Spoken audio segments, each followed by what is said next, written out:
अपने ही जब गद्दारी करने लगे तो लीडर संकट में आ जाते हैं।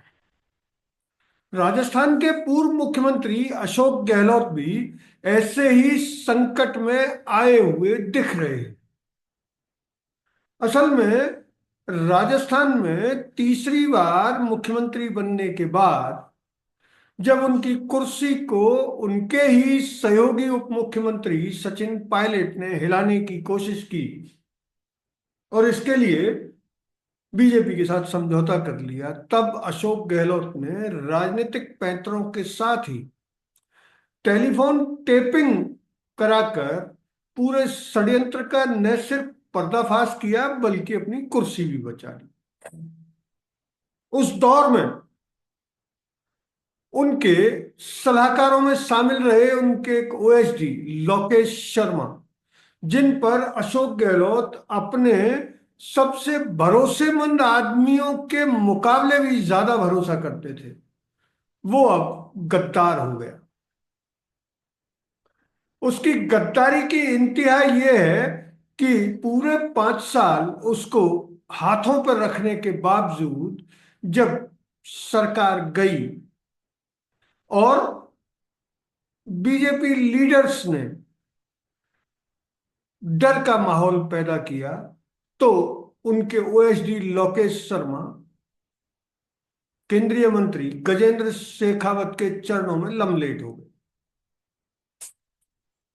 और उनसे त्राहिमाम त्राहिमाम त्राहिमाम की गुहार लगाने लगे। इसी के चलते वो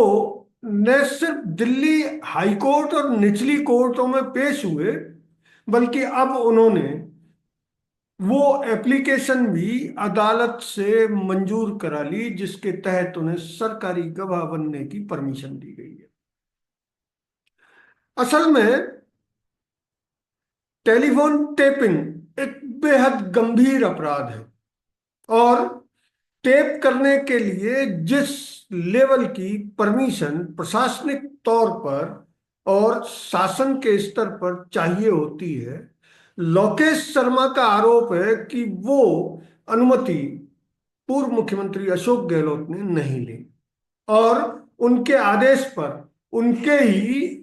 उस समय के होम सेक्रेटरी एसीएस होम ने टेलीफोन टेप करने के आदेश दिए। लोकेश शर्मा ने अपने इकबालिया बयान में कई और खुलासे भी किए और जिस वीडियो पर यह विवाद खड़ा हुआ उस वीडियो के लिए भी लोकेश शर्मा जब से सरकार गई है तब से कम 5 बार ये कह चुके हैं कि ये उन्हें अशोक गहलोत ने दिया। देश में हजारों ऐसे केस हैं जिनमें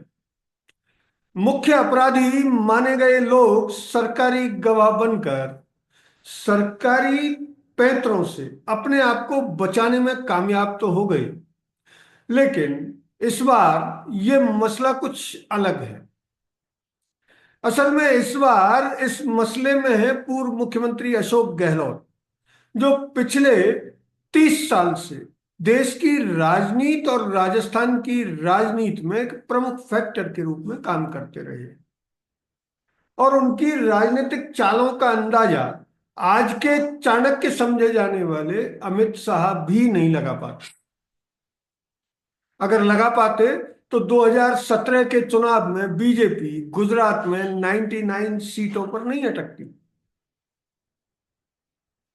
लेकिन बीजेपी ने इस बार गजेंद्र शेखावत के जरिए लोकेश शर्मा को सरकारी गवाह बनने के लिए मजबूर करके अशोक गहलोत पर जो जाल डाला है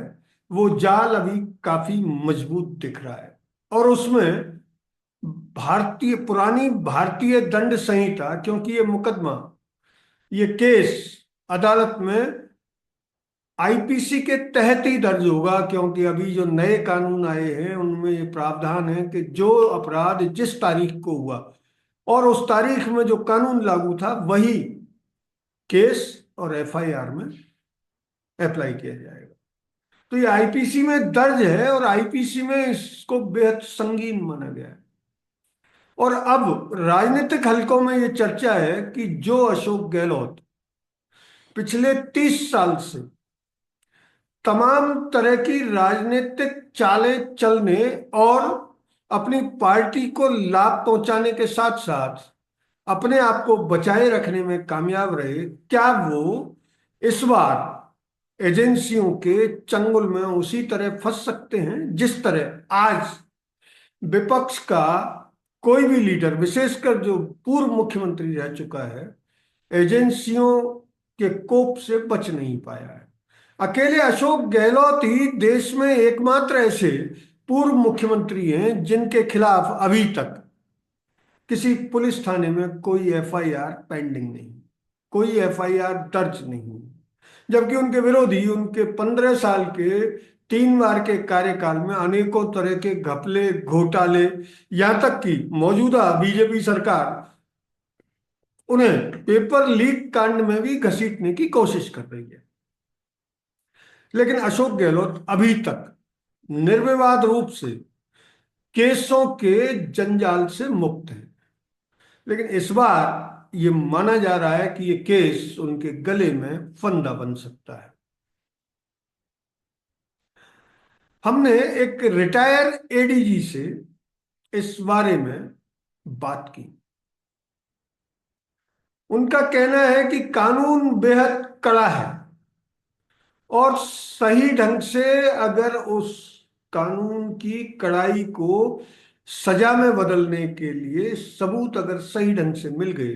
तो निश्चित तौर पर अशोक गहलोत इस बार इस केस से संभवतः मुश्किल बच पाएंगे। ये अलग बात है कि अदालत में केस क्या करवट लेता है और ये केस का ऊंट किस करवट बैठेगा, लेकिन जंजाल उनके गले में जरूर आ जाएगा, क्योंकि आईपीसी में टेलीफोन टेपिंग बेहद संगीन और ऐसा अपराध है जो सबूत मिलने पर कई साल की जेल भी करा सकता है। क्योंकि अशोक गहलोत अब सत्ता से बाहर हैं और आईएएस जिन्होंने उनके मौखिक या लिखित जो भी आदेश होगा, क्योंकि अभी वो चीजें सामने नहीं आई हैं, उनके आदेश पर जो ये टेलीफोन टैपिंग हुई, वो टेलीफोन टैपिंग के अपराध को वो आईएएस अगर फंसे तो वो भी लोकेश शर्मा की तरह सरकारी गवाह बनकर इससे निकल सकते हैं। अंत में सिर्फ अशोक गहलोत बचेंगे। यद्यपि उनके समर्थक और उनके अब तक के कार्यकाल पर नजर रखने वाले विश्लेषक ये मानते हैं कि अशोक गहलोत पॉलिटिक्स में एक ऐसी शय है जो एंड टाइम पर जब ये माना जाता है कि अब उनका काम तमाम हो गया, तब अचानक ताकतवर बनकर फिर से उभर जाते हैं। देखना यह है कि लोकेश शर्मा की ये गद्दारी अशोक गहलोत के गले में सजा का फंदा डालेगी अथवा लोकेश शर्मा भी अशोक गहलोत के अब तक के विरोधियों की तरह अपने घाव चाटते हुए राजनीतिक बनवास में चले जाएंगे। अगर ये वीडियो आपको अच्छा लगा तो इसे लाइक करें, शेयर करें और हाँ, हिंदी हेडलाइन को सब्सक्राइब जरूर करें। धन्यवाद। जय हिंद।